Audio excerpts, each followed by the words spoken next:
Hello everyone, welcome back to our channel. तो काफ़ी सारे लोगों के लास्ट वीडियो पर भी कमेंट्स आए थे और जो हमने लास्ट काफ़ी सारी वीडियोस पोस्ट की हैं फिनलैंड के बारे में और टूरिस्ट डेस्टिनेशंस के बारे में। तो काफ़ी लोगों के कमेंट्स आते हैं और काफ़ी लोग पूछते भी हैं कि डिफरेंट टाइप्स ऑफ वीज़ा हैं यहाँ पर, कौन सा वीज़ा किस लिए है और कौन सा हम अप्लाई कर सकते हैं, किस सिचुएशन में कौन सा वीज़ा अप्लाई करना होता है, और अगर आप आईटी से नहीं है तो आपको जॉब मिल सकती है फिनलैंड में या नहीं मिल सकती है, और उसका क्या प्रोसेस है, कौन सा वीज़ा लगाना होता है। तो इस टाइप के काफ़ी सारे क्वेश्चन है और काफ़ी लोगों ने मुझे फेसबुक पर भी मैसेज किया था, डायरेक्ट मैसेज, और इंस्टाग्राम पर भी मुझे डायरेक्ट मैसेज किया था। तो उसी को ध्यान में रखते हुए मैंने सोचा कि क्यों ना इस पर एक पूरी वीडियो बनाई जाए। तो आज की वीडियो में हम डिस्कस करेंगे कि डिफरेंट टाइप्स ऑफ वीज़ा जो फिनलैंड में है वो कौन कौन से हैं और किस सिचुएशन में कौन सा वीज़ा आप अप्लाई करते हैं और कौन से वीज़ा के क्या फ़ायदे हैं, क्या रिक्वायरमेंट्स हैं और क्या नुकसान है कौन से वीज़ा के। तो वो सारा इस वीडियो में डिस्कस करेंगे। इससे पहले अगर आपने हमारे चैनल को अभी तक सब्सक्राइब नहीं किया है तो प्लीज़ सब्सक्राइब द चैनल और बेल आइकन प्रेस करना ना भूलें, जिससे कि आपको आगे आने वाली वीडियोस के अपडेट मिलते रहें। और एक और चीज़ मैं बताना चाहता हूँ कि काफ़ी लोग वीडियोस देख रहे हैं, थाउजेंड्स में और 10,000 में व्यूज़ हैं वीडियोस के, लेकिन काफ़ी कम सब्सक्राइबर्स हैं और काफ़ी धीरे धीरे ग्रो हो रहा है चैनल। तो अगर आप वीडियो देखते हैं और आपको पसंद आती है वीडियो तो प्लीज़ लाइक एंड सब्सक्राइब करना ना भूलें, क्योंकि काफ़ी टाइम मेरे साथ भी ऐसा होता है कि मैं कोई वीडियो देखता हूँ, मुझे अच्छी भी लगती है लेकिन मैं सब्सक्राइब करना भूल जाता हूँ। तो नेक्स्ट टाइम अगर कोई अच्छी वीडियो आती है तो मुझे उसके नोटिफिकेशन भी नहीं मिल पाते हैं, तो काफ़ी चीज़ें मिस भी हो जाती हैं। तो अगर आपको फिनलैंड में इंटरेस्ट है और आप हमारे साथ हमारी जर्नी को एंजॉय करना चाहते हैं तो हमारे चैनल को सब्सक्राइब कर सकते हैं। और तो आज की वीडियो स्टार्ट करते हैं। तो सबसे पहले बताते हैं कि कौन कौन से वीज़ा टाइप्स हैं यहाँ पर। तो मेनली यहाँ पर 5 टाइप के वीज़ा हैं जो मुझे पता है। एक तो हो गया आपका वर्क परमिट, दूसरा है स्टूडेंट वीज़ा, तीसरा है आपका टूरिस्ट वीज़ा, फोर्थ है आपका family and friends visiting visa, और फिफ्थ है आपका सीजनल वर्क वीज़ा। तो यहाँ पर 5 टाइप के वीज़ा हैं जो कि मुझे अभी तक पता है। मैंने काफ़ी सारी रिसर्च भी की थी इस पर, तो जो फिनलैंड की वेबसाइट हैं और काफ़ी सारी जगह से मैंने देखा, तो मुझे ये सारे 5 कैटेगरीज इसमें डिफाइन की हुई हैं सभी जगह। और इसका लिंक मैं डिस्क्रिप्शन में भी ऐड कर दूंगा और अभी आपको स्क्रीन पर भी दिख रहा होगा, जहाँ पर जाकर आप एम्बेसी की वेबसाइट पर चेक कर सकते हैं कौन कौन से टाइप्स ऑफ वीज़ा हैं और कौन कौन से आप क्वालिफाई करते हैं, तो उसकी क्या क्या कंडीशंस हैं वो सारी चीज़ें वहाँ पर लिखी हुई हैं। तो सबसे पहले स्टार्ट करते हैं वर्क परमिट से। तो वर्क परमिट, जैसे कि आपको नाम से ही पता चल रहा होगा, अगर आपके पास जॉब है और आप वर्क करने के लिए फिनलैंड में आना चाहते हैं तो आप वर्क परमिट अप्लाई करेंगे। तो वर्क परमिट की कंडीशन ये होती है कि आपके पास पहले से जॉब ऑफर होना चाहिए फिनलैंड का। तो आपकी जो कंपनी है वो आपका वीज़ा स्पॉन्सर करती है, तो आप अपना ऑफर लेटर अटैच करते हैं अपनी वीज़ा एप्लीकेशन में, और जो भी आपकी सैलरी है, सारी चीज़ें, डिटेल्स हैं जॉब के बारे में, पूरी इन्फॉर्मेशन एम्बेसी को देते हैं जॉब अपनी एप्लीकेशन के साथ। तब आप वर्क परमिट अप्लाई करते हैं और जब वो आपका अप्रूव हो जाता है तो उसके बाद आप फिनलैंड आ सकते हैं और जिस कंपनी में आपको ऑफ़र मिला है वहाँ पर आप अपनी जॉब स्टार्ट कर सकते हैं। तो इसमें भी 2 टाइप के वीज़ा होते हैं वर्क परमिट में भी, क्योंकि काफ़ी सारी कंपनीज़ हैं, जैसे इंडिया में है TCS, HCL, इन्फोसिस और काफ़ी सारी IT कंपनीज़ हैं जो वीज़ा लगाती हैं और एम्प्लॉयज़ को अब्रॉड भेजती हैं। तो मैं भी फर्स्ट टाइम ऐसे ही फिनलैंड आया था। तो जो कंपनीज़ वहाँ से वीज़ा लगाती हैं वो वीज़ा लगाती हैं B टाइप का वीज़ा, जो कि कंपनी डिपेंडेंट होता है। तो उसमें क्या कंडीशन होती है कि आप अगर उस वीज़ा पर कंपनी के थ्रू फिनलैंड आते हैं तो आप यहाँ पर जॉब चेंज नहीं कर सकते हैं। वो कंपनी डिपेंडेंट वीज़ा होता है, जो कि जब तक वो वैलिड है तब तक आप जॉब चेंज नहीं कर सकते हैं। और उसके बाद जब आप वीज़ा रिन्यू कराते हैं और आपको काफ़ी टाइम हो गया रहते हुए फिनलैंड में, 1 या 1.5 साल जितना भी आपका वीज़ा था, तो उसके बाद आपको A टाइप वीज़ा मिलता है। उसके बाद आप फ्री होते हैं कोई भी जॉब चेंज करने के लिए, कंपनी चेंज करने के लिए। तो ये सारी कंडीशंस उस पर अप्लाई होती हैं वर्क परमिट पर।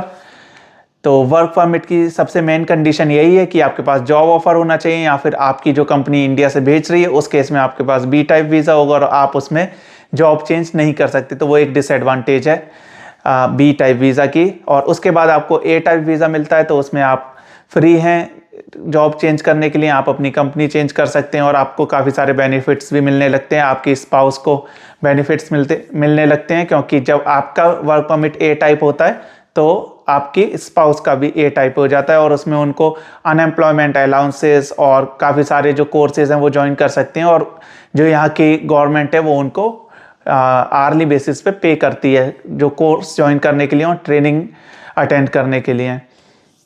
तो इसको ज़्यादा डिटेल में नहीं जाते हैं, इसके बारे में अगर आपका कोई क्वेश्चन है तो उसके बारे में डिटेल वीडियो एक एक्स्ट्रा बनानी पड़ेगी, क्योंकि ये काफ़ी लंबा टॉपिक है कि क्या क्या बेनिफिट्स मिलते हैं, तो उसमें अभी डीप में नहीं जाएंगे।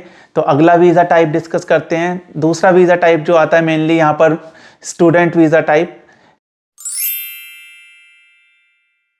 जिसमें कि आप अगर स्टडी के लिए फिनलैंड आ रहे हैं तो आपको स्टूडेंट वीज़ा अप्लाई करना होता है।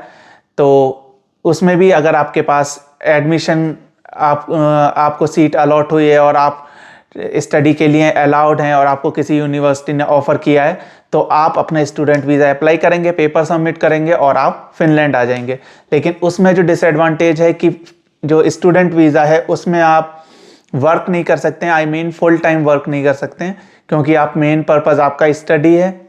आप पार्ट टाइम जॉब कर सकते हैं जो कि लिमिटेड आवर्स हैं कि इतने घंटे ही आप पर वीक काम कर सकते हैं। तो स्टूडेंट वीज़ा की जो फर्स्ट रिक्वायरमेंट मैंने बताई कि आपके पास अगर किसी यूनिवर्सिटी से ऑफर है, आपका एडमिशन हो गया है, तो आप अपना लेटर सबमिट करेंगे और उसके बाद स्टूडेंट वीज़ा अप्लाई करके फिनलैंड आ जाएंगे। और जो इसकी लिमिटेशन है वो भी मैंने आपको बताई कि आप इसमें पार्ट टाइम जॉब कर सकते हैं, उसमें लिमिटेड आवर्स हैं पर वीक या पर मंथ, जो जैसे भी आप कैलकुलेट करेंगे, वीकली वैसे कैलकुलेट होता है, तो उससे ज़्यादा आप काम नहीं कर सकते हैं। उसमें भी काफ़ी ज़्यादा कम पे करते हैं यहाँ पर स्टूडेंट्स को, तो वो इतना थोड़ा सा हेल्प आपको कर सकता है आपके मंथली एक्सपेंसेस को कवर करने के लिए। तो ये इसका थोड़ा डिसएडवांटेज है स्टूडेंट वीज़ा का। ये हो गया आपका दूसरा वीज़ा। और थर्ड टाइप का जो वीज़ा होता है आपका टूरिस्ट वीज़ा। तो अगर आपके पास वर्क परमिट नहीं है या फिर आपके पास जॉब ऑफर नहीं है या आप स्टडी के लिए नहीं आ रहे, तो आप कैसे फिनलैंड आ सकते हैं, आप यूरोप आ सकते हैं। तो तीसरे टाइप का वीज़ा होता है आपका टूरिस्ट वीज़ा, जिसको हम शेंगन वीज़ा भी कहते हैं। तो तीसरे टाइप का आपका वीज़ा हो गया टूरिस्ट वीज़ा, जिसको हम शेंगन वीज़ा भी बोलते हैं। तो टूरिस्ट वीज़ा आप तब लगाते हैं अगर आपको वर्क करने नहीं आना है या स्टडी के लिए नहीं आना है फिनलैंड। तो आप कैसे आ सकते हैं, अगर आपका घूमने का मन है तो आप टूरिस्ट वीज़ा अप्लाई करते हैं। और उस केस में आपकी एक कंडीशन होती है कि आप जो पूरी आइटनरी आपकी कि आपकी फ़्लाइट बुकिंग्स, होटल बुकिंग्स, ये सारी आपको दिखानी होती है वीज़ा एप्लीकेशन के टाइम पर। और एक सफिशिएंट अमाउंट आपके बैंक बैलेंस आपको दिखाना होता है कि हाँ, जितने टाइम के लिए आप जा रहे हैं यूरोप या फिर फिनलैंड आ रहे हैं, उतने टाइम के लिए आप कैसे सर्वाइव करेंगे, आपके पास कितनी सेविंग्स हैं और क्या है, तो वो पूरा आपको डिक्लेयर करना होता है इनिशियली। उसके बाद आप वीज़ा अप्लाई करते हैं, ये सारे डॉक्यूमेंट्स लगाते हैं और तब आपका वीज़ा अगर अप्रूव होता है तो आप फिर उसके बाद 90 डेज़ के लिए आप यूरोप घूम सकते हैं और फिनलैंड घूम सकते हैं। तो शेंगन में काफ़ी सारी कंट्रीज़ आती हैं, तो लगभग पूरा यूरोप ही कवर हो जाता है। तो उसमें आप पूरे यूरोप में घूम सकते हैं सेम वीज़ा पर। और उसमें लिमिटेशन जो होती है आपकी 90 डेज़ की होती है। आप 90 डेज़ से ज़्यादा यूरोप में नहीं रुक सकते हैं और 90 डेज़ के अंदर ही आपको अपनी कंट्री वापस जाना होता है, यानी कि आपको इंडिया वापस जाना होगा 90 डेज़ कंप्लीट होने से पहले। और शेंगन वीज़ा में एक और कंडीशन ये होती है कि अगर आपने सोचा कि हाँ, मेरे पास जॉब ऑफर नहीं है और मेरे पास स्टडी के लिए भी कुछ लेटर नहीं है, तो मैं विजिटर वीज़ा अप्लाई कर लेता हूँ या फिर टूरिस्ट वीज़ा अप्लाई कर लेता हूँ और ट्राई कर सकता हूँ जॉब के लिए। अगर आप टूरिस्ट वीज़ा पर फिनलैंड आते हैं तो आप यहाँ पर काम नहीं कर सकते हैं। अगर आपको कोई ऑफ़र भी मिलता है या फिर कुछ भी होता है तो आप टूरिस्ट वीज़ा पर काम नहीं कर सकते हैं, आपको पहले वर्क परमिट अप्लाई करना होगा उसके बाद।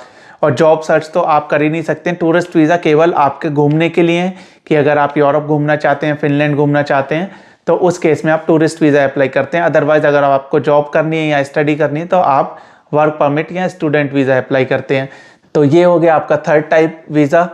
अगर फोर्थ टाइप की मैं बात करूँ कि अगर आप टूरिस्ट वीज़ा पर नहीं आना चाहते और आपके पास जॉब ऑफ़र भी नहीं है, आप स्टूडेंट भी नहीं है, लेकिन आपका कोई रिलेटिव है जो फिनलैंड में रहता है या यूरोप में किसी अदर कंट्रीज़ में रहते हैं, तो वो आपको इनवाइट कर सकते हैं अपने घर पर। तो वो आपको एक इनविटेशन लेटर भेजेंगे, एक ईमेल करेंगे कि मैं अपने फैमिली या फ्रेंड्स को इनवाइट करता हूँ। और जो भी रिस्पॉन्सिबिलिटी होगी वो उनकी होगी जब आप यहाँ पर आते हैं कि आप कोई भी रूल ब्रेक ना करें और जो 90 डेज़ का पीरियड है उसमें आप वापस जाएंगे। तो जो भी सारी कंडीशंस हैं वो उनको फॉलो करनी होती हैं और सारी कंडीशंस जो टूरिस्ट वीज़ा वाली हैं वही अप्लाई होती हैं। लेकिन इसमें आपको एक बेनिफिट मिल जाता है कि आपको बैंक बैलेंस शो नहीं करना होता, अपनी सारी बुकिंग्स नहीं दिखानी होती, क्योंकि आपको किसी आपके फ्रेंड या फैमिली फ्रेंड ने इनवाइट किया है तो उस केस में आपको बुकिंग्स की ज़रूरत नहीं है। हो सकता है आप उनके घर पर रहेंगे या फिर उनके साथ आप ट्रिप पर जाएंगे, तो सारी रिस्पॉन्सिबिलिटी जो है वो आपसे हटकर जिसने इन्वाइट किया है उसके ऊपर आ जाती है। तो उनको ये सारी चीज़ें देखनी होंगी। तो ये आपका 4th टाइप वीज़ा था। तो शेंगन वीज़ा जो टूरिस्ट वीज़ा था और विजिटर वीज़ा, इसमें यही डिफरेंस था कि आपका जो बैंक बैलेंस और प्री कंडीशंस हैं वो सारी आपको इतनी मैंडेटरी नहीं है दिखाना, क्योंकि जो इनवाइटी है वो आपकी सारी कंडीशन फुलफिल करेगा। आपका इंश्योरेंस, आपके रहने का, तो वो अश्योर करेंगे कि हाँ कि ये हमारे साथ रहेंगे, हमारे फ्रेंड हैं और हमारे घर पर रहेंगे, यहाँ जो भी होगा। तो वो सारी आइटनरी आपको पहले से डिक्लेयर करने की ज़रूरत नहीं होती है विजिटर वीज़ा में। तो इस केस में आप जैसे अपने पेरेंट्स को बुला सकते हैं, अपने भाई को बुला सकते हैं, अपने फ्रेंड्स को भी बुला सकते हैं। तो वीज़ा का type he family and friends visit visa है। तो ये 4th टाइप वीज़ा हो गया। तो डिफरेंस भी मैंने आपको बता दिया। तो लास्ट टाइप जो वीज़ा आता है वो आता है आपका सीजनल वर्क वीज़ा। तो उस केस में अगर आप मान लीजिए आईटी में, जैसे कि मैंने, अगर आपने मेरी लास्ट वीडियोस देखी हैं तो मैंने बताया कि आईटी में सबसे ज़्यादा स्कोप है यहाँ पर फिनलैंड में। वैसे तो अदर फील्ड्स भी हैं, जैसे कि आपका नर्सिंग हो गया, टीचिंग हो गया, लेकिन सबसे ज़्यादा जो स्कोप है जॉब का और वर्क का वो सबसे ज़्यादा आईटी में ही है।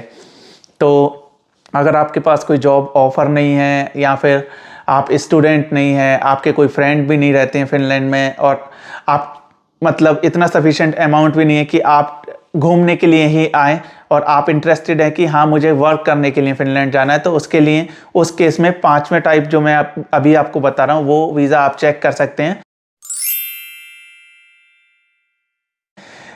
एम्बेसी की साइट पर जाकर कि उसकी क्या क्या कंडीशंस हैं। लेकिन उसमें सीजनल वर्क्स यहाँ पर होते हैं, तो उसको सीजनल वर्क वीज़ा बोलते हैं। तो वो आपका 6 महीने के लिए एप्लीकेबल होता है शायद, और डिपेंडिंग ऑन द वर्क कि कौन सा काम आप करते हैं और कौन से काम के लिए आप यहाँ आ रहे हैं। जैसे कि समर में यहाँ पर बेरी पिकिंग का काम होता है और विंटर में यहाँ पर क्लीनिंग का काम होता है, क्योंकि काफ़ी ज़्यादा स्नोफॉल होती है तो क्लीनिंग के लिए काफ़ी शॉर्टेज हो जाती है। तो उस केस में दूसरी कंट्रीज से यहाँ पर लोग सीजनल वर्क वीज़ा पर आते हैं।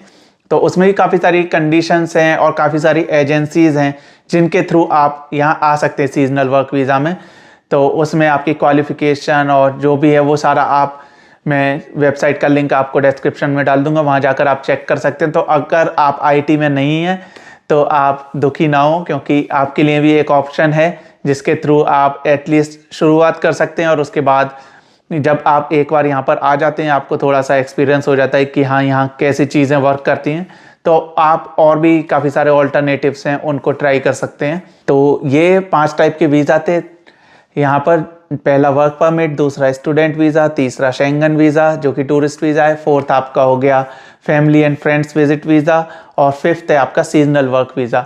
तो ये 5 टाइप के वीज़ा हमने बताए हैं। लेकिन एक और वीज़ा टाइप मैं आपको बता देता हूँ जो कि बिजनेस वीज़ा यहाँ पर होता है। जैसे कंपनी के जो मैनेजर्स हैं और जो हाई पोस्ट पे लोग हैं या फिर कंपनी का कोई भी एम्प्लॉय इंडिया से जैसे यहाँ पर भेजते हैं तो बिज़नेस वीज़ा अप्लाई करते हैं, जैसे कि यूएस का और काफ़ी अलग कंट्रीज़ का सभी जगह का बिज़नेस वीज़ा अप्लाई होता है।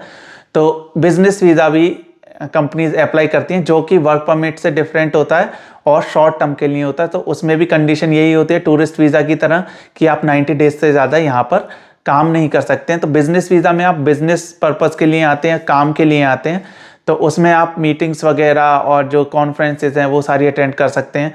तो लेकिन वो उसकी भी लिमिटेशन 90 डेज़ के 90 डेज़ में आपको वापस जाना होगा। उसके बाद अगर आपके पास वीज़ा वैलिड है तो आप फिर से आ सकते हैं, अदरवाइज़ आपको फिर से वीज़ा अप्लाई करना है और फिर से आप वापस यूरोप आ सकते हैं या फिनलैंड आ सकते हैं। तो अगर आपके इनमें से किसी के भी बारे में कोई क्वेश्चन है या और भी कोई क्वेश्चन है फिनलैंड के बारे में, फिनलैंड में स्टडी के बारे में, वीज़ा के बारे में या फिर वर्क लाइफ के बारे में, जो भी आपका क्वेश्चन है वो आप हमें कमेंट सेक्शन में लिख सकते हैं। तो उसके ऊपर मैं नेक्स्ट वीडियो बनाने की कोशिश करूँगा। और क्योंकि काफ़ी सारी रिसर्च भी करनी होती है जिससे कि कोई गलत इन्फॉर्मेशन आपके पास ना जाए, तो इसलिए काफ़ी पढ़ना भी पड़ता है।